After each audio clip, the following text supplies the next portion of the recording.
Right. Hello, everyone, and welcome to round number 1 of our new player tournament.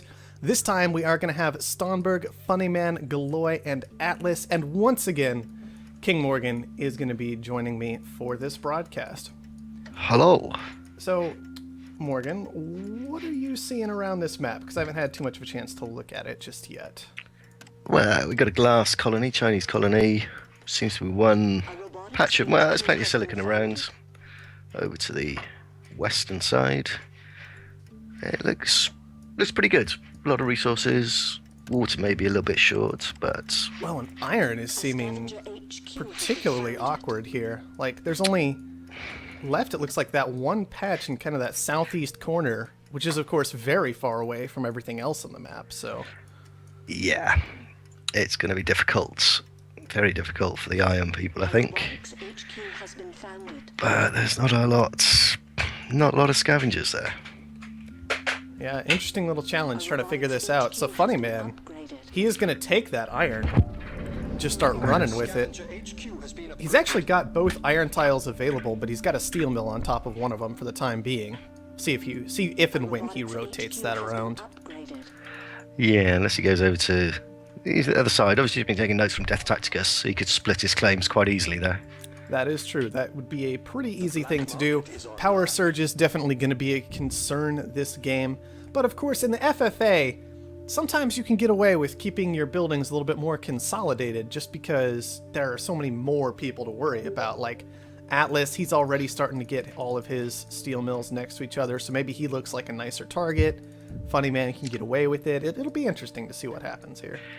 Yeah, new players, I'm not expecting too much black market action. Not early on, at least. Yeah. Stromberg's interesting. Going a long way from his carbon. Next to some water, though, so... And now, silicon, that's pretty good. I am pleased to see, I want to point out, that 4 new players, relatively new players at least, we do seem to have pretty reasonable starts. Galoy, in particular, working off that high starting chemical price, using his scavenger advantage of being able to move into those refineries quickly. That's going to be a lot of money in his pocket, and nobody has gone for straight life support on HQ1. No, I think even though you say new players, I think they're reasonably experienced. Yeah. They know their ways around. Now, that said, I am a little concerned about Stonberg in the corner here. He wasn't really left with a whole lot to work with, given that he was the last to found, but he is struggling, it seems, to be able to push to that HQ level 2. Yeah, there he goes. He's just a little bit short of carbon. I mean, there are a couple of low carbons he could take. And dry ice everywhere. Yeah, but you can't really rely on dry ice, can you? It's not amazingly good. It's not. I mean, he's got the high carbon already, so I think maybe using dry ice to supplement that could work out okay for him, but it is going to be a little bit of an awkward game for him regardless. He's going to have to push this pretty late, I think, to have a real good shot at it, just because his start is going to be so slow and so difficult. Yeah, and he went for an early wind turbine as well, which is going to set him back. I mean, that's 180 odd, is it? Oh no, 80 carbon. Yeah, 80 carbon on that still for whatever reason instead of 100, but still 80 carbon at HQ1. That's half your upgrade. Yeah, it's really setting you back. Really setting you back. But there we go. Galos has moved into a third chemical lab. 3 carbons. Yeah, I'm a little nervous about the triple lab, but frankly, his carbon should just be so strong this game that I think he'll be okay anyway. I wouldn't have gone for the triple lab here. You can see that it's running out pretty quickly in terms of how much money it's actually making. He's consuming a lot more carbon. Carbon's already expensive. He's driving up that fuel price. I think there were better ways to approach this, but his carbon is going to be so good because of Stonberg being in such an awkward situation that I honestly don't know if it's going to matter. No, he's going to benefit definitely from high carbon price. I mean, once he transitions out the chemical labs, then he's got a nice little market to sell his excess down in. One thing that I am slightly worried about the robotic player Atlas taking a second silicon. Yeah, 2 silicon this early in a game with double robot.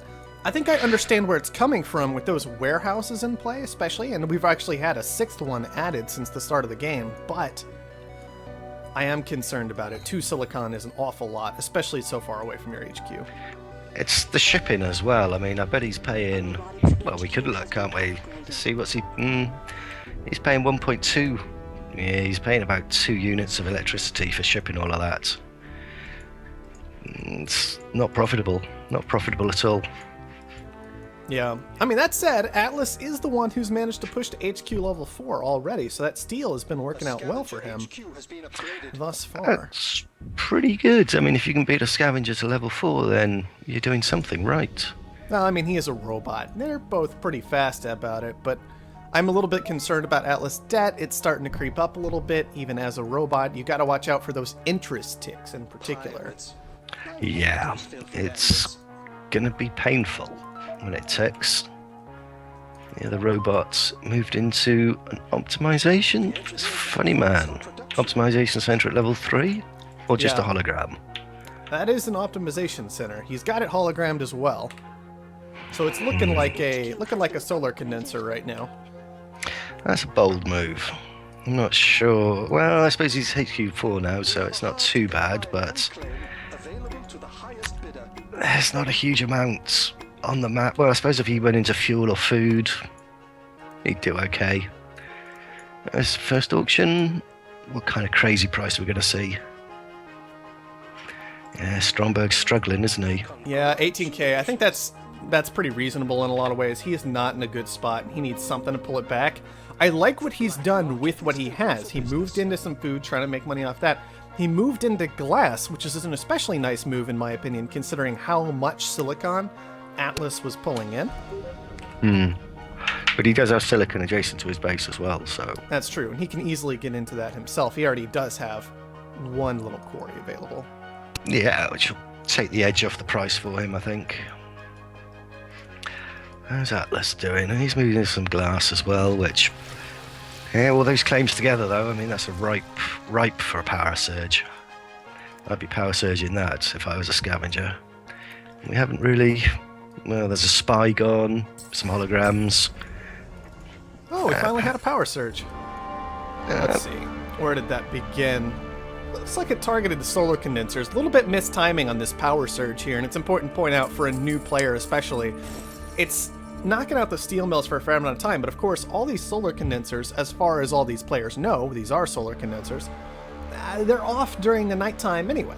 So the power surge may be a little bit mistimed. Yeah, the other side there, Funny Man's moved into a patent lab, so he's going to be going for thinking machines, which I could see that. Offworld prices are food's quite strong, 480. O2's okay. Food is going to be the launch, I think, which would be quite interesting with 2 robots here. Yeah, and just food for the launch, really. I mean, the Offworld, everything else not even up at 400 yet. You've got chemicals as well that are starting to kind of creep up a little bit and possibly become viable, but of course, we're going to have Funny Man pushing the price of chemicals up pretty heavily here. Yeah, with his optimization lab and his patent lab, he's going to use a lot of chemicals. We've got another patent lab here from Atlas. Oh, we finally do have another one? Okay, good. I was checking before. I didn't see any advanced buildings for anybody else. It is definitely that time when we should see all these players start to move into their late game plans. What patents do they want to pick up? What optimizations are they interested in? Things like that. And so it is good to see those advanced buildings coming down for a lot of our players. Now, Funny Man's delayed upgrade here. Like, that's pretty late for a robot, so I'm wondering if these players are going to be able to pick up on the fact that he's running a little bit behind, but he still looks like he's managing to make money. So I'm kind of curious if they're going to notice these holograms and manage to start to do something about it. Well, there's spies in the black market, so you'd hope that people would at least put 1 or 2 down, but you notice Atlas's glass hasn't been running for a good 20-something seconds. Same with his steel mills. He's not selling. I mean, he could sell some silicon down. He's got 500 silicon. There we go. He's realised, got it back up and running. Yep. And he does, in fact, have auto supply on, which is an important thing, of course, for all of our players, everybody should always run with auto supply once you're even remotely comfortable with the game. So I was a little bit concerned that wasn't the case, but no, it turned out he was just out of money. Yeah, it's easy when you're looking around and not paying attention. Things can get switched off, especially if you're burning through cash quite quickly. Another freeze. Froze again. They've just done that freeze on the... Who was the saboteur? Funny Man was sabotaged by Galos. Again, just before night came down, which a bit unfortunate. Gotta be careful of that. I mean, the day-night cycle is pretty darn important in the game, and so you've got to keep an eye on when night is coming, when it's going to go away, and just make sure that you're hitting at the right time, because you do not want to waste a power surge on buildings that are going to be turned off anyway. Exactly. There's a couple of players here who could potentially get a buyout going. Yeah, this is an interesting thing that I'm noticing compared to maybe games with more experienced players right now, is just everybody still is vulnerable to a majority buy. Literally everybody is HQ 5 except for Stonberg, and everybody has not bought one single unit of stock yet. And so I'm curious if we're going to start to see some aggression soon, or if it's going to be more defensive play immediately out of these players. Well, there's quite a few players here who've got enough in the bank to have a go. I mean, Stomberg is looking like a good target. Share price is quite low, still at level 4, hasn't got a lot of cash. He's an easy target, but is he a valuable target? That becomes the question, right? Would you rather take out Stonberg, or maybe pick up someone like Funnyman if you can pull it off? He's got some cash, but not a huge amount. He keeps investing it. He keeps moving around. I think you've got to be realistic. I mean, if you majority buy, really, you're looking to get your share price up. Give yourself some breathing room. It's true. That is one of the primary advantages to a majority buy. I'm just always greedy. I want to take out the strong person, personally. Yeah, but unless you've got all the cash in the bank, then it's sometimes risky, isn't it, to start a fight with somebody and who may well secure themselves, and then you've painted a big target on your head. It definitely can be a little bit risky at times, but hey, play to win, right? So we do have off-world markets down at this point for Funnyman and Galoy. Those are the only ones that I'm seeing. Stonberg still kind of... We talked about his weak start, and he's still back at HQ4. Things just not looking pleasant for him. No, but he's struggling. If I had to put money on someone... It's very interesting that Funnyman and Galoy, they're making more bold plays than Atlas is. Atlas chose to defend himself, but this means that long-term, he hasn't made that investment into the valuable off-world market. And on top of that, a large number of his buildings are losing massive amounts of cash right now. He's having to scrap out of these glass kilns very quickly. And so, if I had to put money on someone at this point, I think it has to be Funnyman. He's got no debt. He's got that off-world market online. It is defended. On top of that, he has a spy on Galoy's off-world market. That's a good move. That's a very good move. He's going to know exactly if that's defended or what the score is. And it's not defended, is it?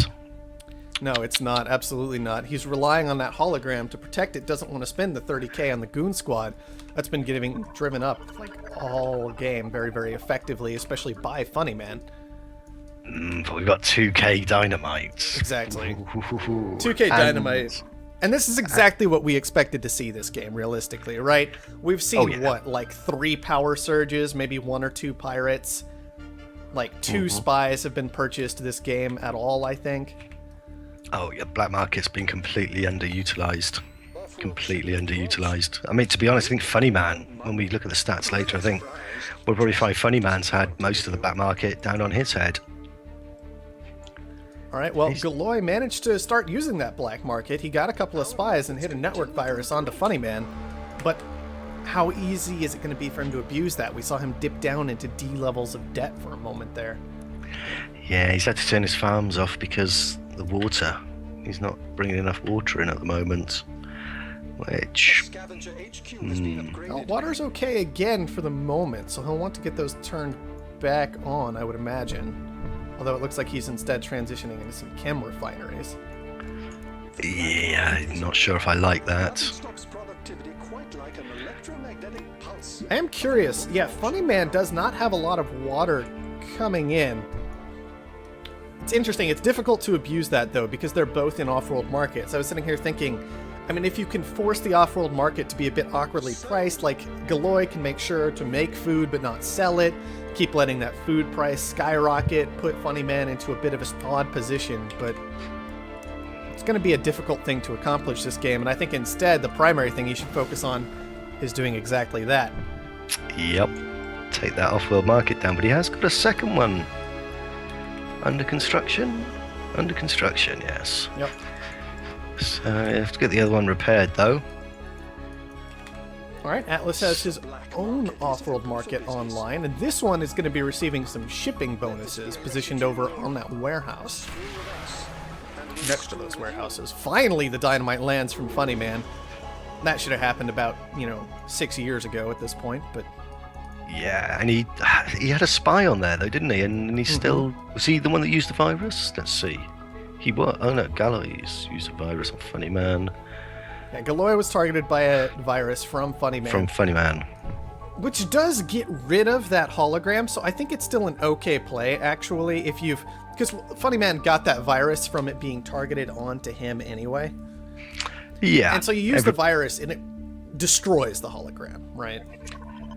Yeah, it's... In another game, I'd say that was correct, because then everybody else would know that hologram was there. Oh, that Offworld was under that hologram. Mm-hmm. But, I don't know, I would prefer to see him use this virus on... Atlas's Offworld at the colony. Get rid of that goon squad, force him to buy a 50k goon squad. Yeah, that's fair, because that is not hologrammed, and so that is a good point, that if you're expecting the goon squad, you can virus it. Even if you're not expecting the goon squad, you virus it, then dynamite it anyway. Instead, we are going to see a spy land on that thing, and so he will be completely informed about what's going on there. Yeah, Gallows is in some trouble here, because look at all that silicon and water he's shipping in. He needs to... shut down that. Let's see. What's he got? Silicon. He needs to shut his silicon down. He's got 1,500 units of silicon, and he's shipping all of that silicon all the way across the map. He's getting crucified. He's using nearly 5.5 units of fuel on all his 29 freighters. I mean, that's killed him. Yeah, that's where all his debt's coming from. He's dead. Yeah. I think you're right here. And we can see here, this is why we get nervous when players start to take two of a resource like silicon. Usually one's kind of enough, two maybe sometimes, but two with upgrades from the optimization center. This is what's really put him in the hole. Like, all he's done with that optimization center is cost himself more money from shipping so many more resources so rapidly. Mm-hmm. So that's really an unfortunate move out of Galoy. That's not going to pan out this game. No, not at all. I mean, he's in serious trouble. He needs to just turn the silicon off. Turn it off. You don't need it. I mean, glass is coming. He's not even using it. Yep. There we go. Gotta be careful about these things. Yeah, he'll learn. Funny Man. This will be a lesson, at least, if nothing else. Well, exactly. Exactly. That's the thing. If people don't point out your mistakes, you'll never improve. Funny Man's decided he's going to take advantage of that cheap silicon and make some expensive glass. It's a good move. Which is good work. Excellent move, yeah. Food is just crazy, isn't it? Yeah, and this is what I kind of expected with the two robots who've been trying to stay out of that water market in particular.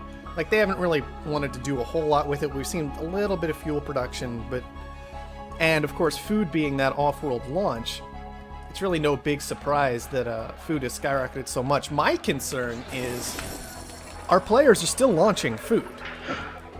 Mm-hmm. Is it the best launch, though? That's Absolutely what you gotta look not. at. Oh, God, Yeah, no. I mean, $8 oxygen, and oxygen's price has really come into its own off-world, so this is another thing you got to be careful of. I used to get criticized all the time because I didn't set my off-worlds up to auto-launch, and this is why I chose not to get myself into that habit for such an extended period of time. You got to pay attention, because the off-world, you can't just set it and forget it. Prices are always fluctuating, both on World and, of course, Off-World changes as well these days. So you got to pay attention. Make sure you're getting most out of your Off-Worlds. Funny man hasn't, though, has he? He's just popped that food off again. Yep, he's just letting it sit there. And that's a big concern good. this game. I think Funny Man is still in a great position. I find it quite likely that he's going to go ahead and clean up this game. But this is an area where if other players had gotten their Off-Worlds online, managed to keep them that way, then they really could have pushed into a nice spot by just paying attention and getting the better launch. Yeah, exactly. So look, that's not... Oh, that's launching oxygen now. That's good. It was until it got blown up. Well, Atlas has got his launches going correctly, which is good. Food again, because that's mutinied. Oh, painful. Painful. Yeah, it's a little bit difficult to watch. I think Starnberg might have the correct launch going as well. Yes, he does. Partially because his Off-World only came online recently, to be fair. Yeah, he'd have updated it, made sure he's launching the right thing. I mean, solar condensers, not really the best thing at the moment, I don't think. But what with the price of water, you see, and we had one nuke come down, but... Yeah, that's something I would have liked to see a lot more of this game, I think. When you had one scavenger has almost no carbon, and another scavenger whose carbon is easily nukeable because it's all low and medium, I really would have liked to see those nukes rain down out of Funny Man and Atlas, just to be able to make the most out of the potential dry ice that they had. But, because you could see that dry ice has worked out quite well for Funny Man this game for the most part. It's usually been making good money. For the most part of the game, it was very profitable. Very profitable. But it could have been even more so. You just got to push those advantages the best that you can. I'll say Atlas, both of his off-worlds been taken down with dynamite. Funny Man, he's not too far away from a buy. Yeah, he's real close, especially because the launch just cleaned up. He is waiting. He doesn't want to push this by canceling launches or doing anything crazy like that. It looks like he just wants to make sure that he has everything good to go. There's no reason for him to rush to this buy too quickly. Yeah, wouldn't be a bad thing if he cancelled his launch. I mean, it's not making him any money, is it? No, it's true. It wouldn't be a bad thing for him. But, you know, you typically want to keep your launches going unless you're looking to go ahead and clean up the game. It's just in this case, the launch isn't very good. He's just an autopilot, isn't he? Yeah, a little bit. Gotta be careful. I mean, because Starnberg, he's trying to fight back into this. Yeah, he's just a little bit behind, though. That was the problem. Behind to start with. It just magnified. It was taking that wind turbine, which didn't do him any good. And he just had the one source. Yeah, just got one carbon as well. So in the mid-game, he suffered because of the high carbon price. Yeah, exactly. It was just really, really difficult for him to overcome. I think if that hadn't happened, Starnberg could have pushed himself into a position to really do well this game. Galoy, by the way, has managed to pay down his debt completely at this point. Congratulations. Still launching that food, though. He's turned his silicon off as well, which is good. Yeah, he's still launching food. Starnberg is our only player with food upgrades right now, by the way. I do want to point that out. Like, Funny Man really needs to take Starnberg out, because if he doesn't, if he didn't do that, then Starnberg, I imagine, would actually just run away with this entire game. Yeah, he's made a very good comeback, hasn't he? But Funny Man's got him. Yeah, he's got the cash. He just needs to actually, like, these launches are coming through. Are they costing money yet? No, not quite. I'm just waiting for the moment when the food launch goes negative. It really wouldn't surprise me all that much. Well, technically... I mean, food has to get stupidly expensive. Oh, there we go! Funny Man found it, and he's got the buy onto Starnberg. That should honestly, in my opinion, pretty much just hand the game almost entirely over to Funny Man from here. But yeah, if Galoy and Atlas work together, we'll have to see what they can pull off. Galoy's gotten back into that optimization center. It's not actually doing anything yet, but, you know, hopefully soon. he'll be able to get that working. Atlas isn't in too bad a position. I mean, he's got a very good, well, decent Offworld, plus 20%, another Offworld, but it depends if they can keep Funny Man's, I mean, steel, you got to look at the price of steel as well. Who's got thinking machines? Funny Man. Yeah, Funny Man has thinking machines. Yeah, I think if he buys Atlas out first, he should do okay. The thing is, Funny Man has the patents, he has the upgrades, he has the subsidiary, he's got the 2 Offworlds, he's got Spy in the right places in particular. So yeah. I have trouble finding an edge for either of these 2 other players. Like, the big thing that Funny Man lacks is that water income, which he's looking to resolve now, if he can. And of course, Atlas doesn't have any water income either. That's like Galoy's one area where he's doing well, is how much water he has coming in. Yeah, he's certainly doing okay in the water stakes. Well, breaking even, I should say. Yeah, he's working. He's got the water coming in, which is letting him at least continue to fund his farms, which are making an absolutely ridiculous amount of money. Yes, just he's got 2 upgrades in food as well, so. But it's a bit late when you're looking at somebody with a $70 share price. It's massive uphill battle then. Especially look at, he's making $3,000 a second off his subsidiary as well, which is and that's exactly what we expected, right? Stonberg, he had the food upgrades this whole time. He had the water upgrades going. He had access to both of them, and he had the off-world market. Only one, but he still had that off-world market. And so it's not really too surprising to see the subsidiary be that valuable. That's why we were talking about Stonberg. If he doesn't get taken out, he's going to be a force to be reckoned with, but unfortunately he was. Absolutely ridiculous amount of money on over to Stonberg, though.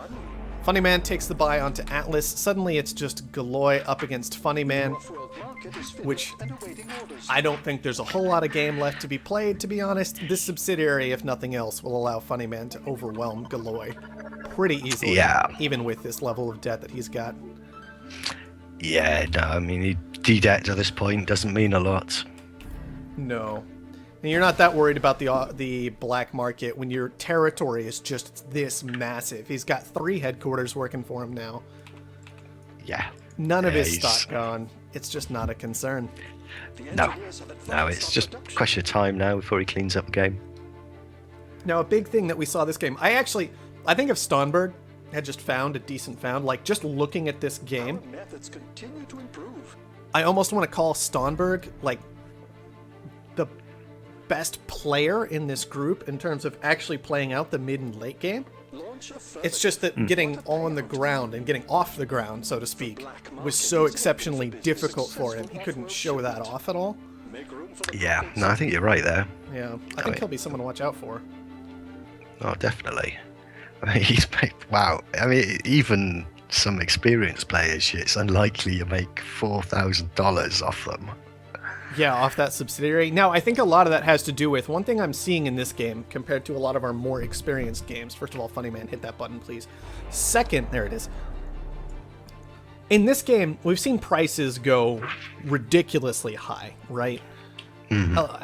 And that's something that I think you see more in games with less experienced players and less in games with experienced players, because experienced players, you see a lot of predictive moves. Like, I understand that based on this game state, this price is going to get expensive, this price is going to get inexpensive, I'm going to maneuver around that quickly, and so the prices never get too out of control. Whereas here, we're seeing players be reactive more than anything else. And that's what I was seeing a lot of this game. It's like, all right, well, the upgrades are coming in for food, but food is already $450, $500, whatever it got to, right? Yeah. Whereas what you want to see is, all right, food's at 200, but food is the nice off-world launch and nobody's really making it, so I'm going to get that food upgrade started now, so that as food gets more and more expensive, I will be making more and more of it, and it'll be fantastic. Oh, yeah. Yeah, I mean, if you can see that something's going to be a clear off-world launch, then that's the first thing you upgrade, and you upgrade as much as you can. Still, just because you know there's going to be the demand for it. Exactly. still reasonably well played by all of our players here. It was nice to see nobody really sticking out as man, this player is really kind of weak. All 4 of our players clearly had an idea of what they were doing, but it's nice to look at what their next steps will be to really move into that top tier level of player. Yeah, I think everybody's acquitted themselves admirably. Very, very good play. Absolutely. Still, though, those Offworld markets staying online for Funny Man the whole time. Well, launching food, hopefully you won't make that mistake again, because that cost him big. It's true. At Offworld, not nearly as valuable as it initially looks here on this screen, just because he had to buy so much food, I would imagine, in order to keep it going. Yeah, actually, Funny Man buying more food than he sold that game. Yeah, not surprised. On World, and then so all of his profits from the On World were okay, but still, oxygen. That's where it was at for a while. Just an interesting thing to note. You've just got to keep an eye on it and swap where appropriate. That's okay though. That was some good play out of these players, and I'm actually now looking forward to the rest of this tournament and seeing what people will be able to do with the rest of it. I'm just kind of looking here and seeing what areas we're kind of looking at all these players to improve into from here, right? Like, not a lot of black market action in the mid game. It really came into its own in the late game once the off-world markets came online a little bit more.